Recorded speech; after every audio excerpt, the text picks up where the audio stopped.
Okay, this review will be on the 2001 Seattle Mariners, the 116 win. Seattle Mariners lost to the New York Yankees in the American League Championship Series that year. Let's get into the offense. I'm going to show you the numbers for three guys who hit at the top of your order. Obviously, Ichiro was every day leading off. And according to the Strat-O-Matic book, you had Stan Javier playing left field against left-handed pitching. He would hit second. And Mike Cameron, your everyday center fielder, would hit second against right-handed pitching. So let me show you their on-base chance numbers right here. Ichiro's on-base numbers are a little bit low. You like to see higher numbers out of your leadoff guy. And it dawned on me when I got my 2000 Diamond Gem set from Strat-O-Matic is that this is really the first Ichiro card that I ever really saw because I don't have any other sets from the 2000s, with the exception of 2017. So, and Ichiro, even though he hit 350 that year, obviously he was never a guy who drew a lot of walks. So I could see where he has a lot of Stratomatic cards like this, where it's just flooded with singles all over the place.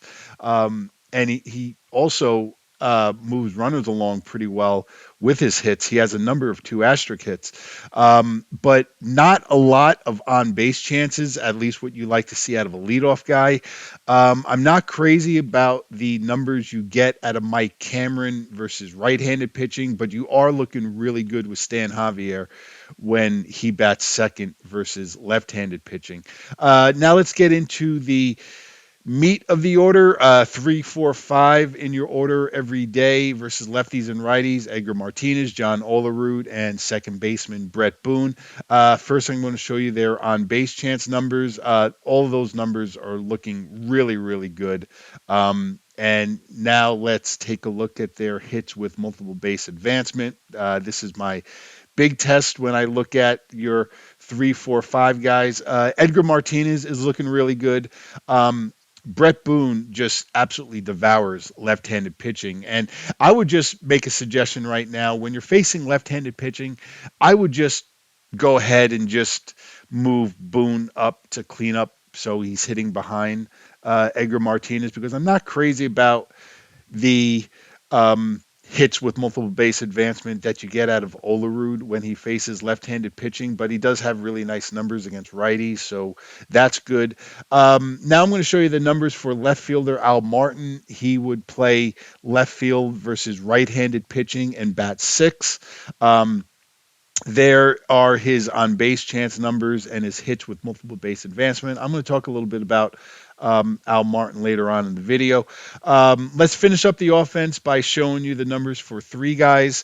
Everyday shortstop, Carlos Guillen, your third baseman, David Bell, and your catcher, Dan Wilson. Now, according to the Strat-O-Matic book, depending on whether you faced a lefty or a righty, they would move these three guys around in the order a little bit. But these three made up your everyday 7, 8, 9 hitters in your order. So let me show you their on base chance numbers right now. And you can see those numbers are okay for 7, 8, 9 in your order.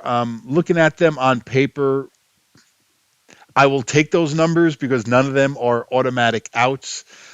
So that's a good thing. That is going to help um, the righty lefty mix and depth part of my ratings. And with that said, you're going to see that I have the 2001 Mariners offense. Their overall offensive rating is a 3.8 out of 5, which is a very good score.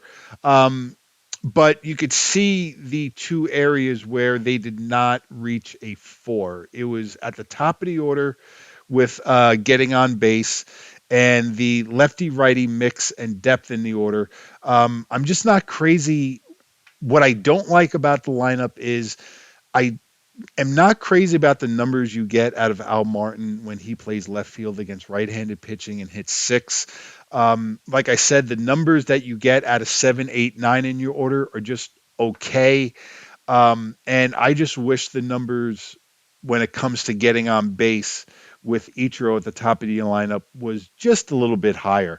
What I really like about the offense is I love what you see out of 3, 4, 5 in the lineup. When you face right-handed pitching and you throw Olerud into the mix, he has really nice numbers with hits with multiple base advancement. And when you face lefties, you've got two guys in your order there who just absolutely devour left-handed pitching with Boone and Edgar Martinez. So the offense on the 2001 Mariners is looking really, really good. Now let's take a look at the defense. Overall, everything is looking really good for the 2001 Mariners. You're going to see that I have them grayed out at an excellent score of a 4.4 out of 5. The outfield defense is really the only issue you have because you have Al Martin playing left field against right-handed pitching, and he's a 4 out there in the outfield. So you could see that dragged down the overall outfield score just a little bit. You're looking really good up the middle with Gian at short and Brett Boone at second base.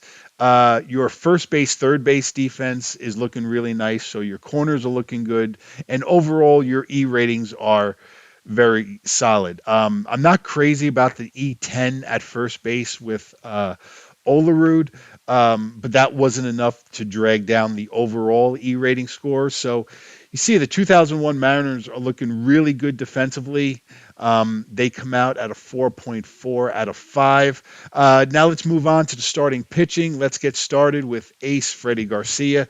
This is a legit ace card that you get out of Freddie Garcia in 2001. This is a very solid card out of him.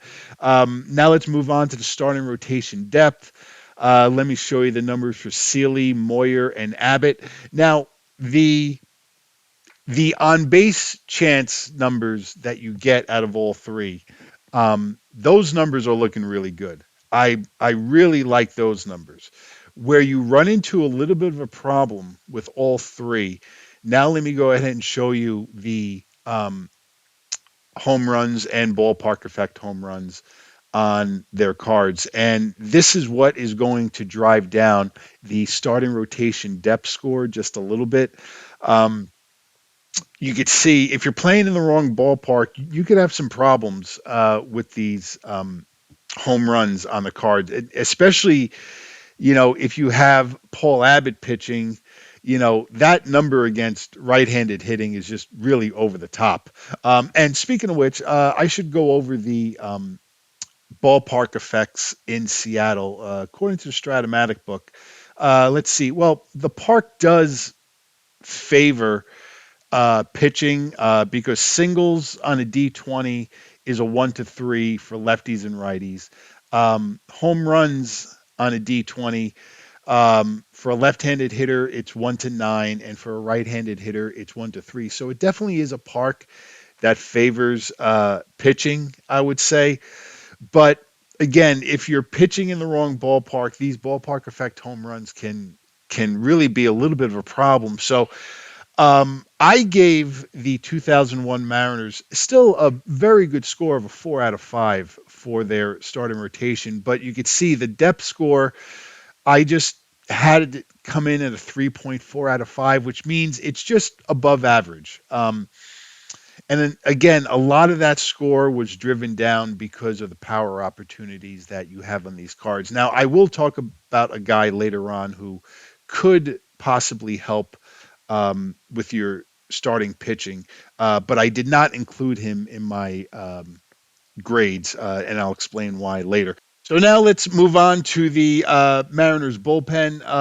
The bullpen on the 2001 Mariners is looking really, really nice. Overall, I gave them overall bullpen score of a 4.25 out of 5. The closer, Sasaki, is looking really good. You see all of his numbers right there.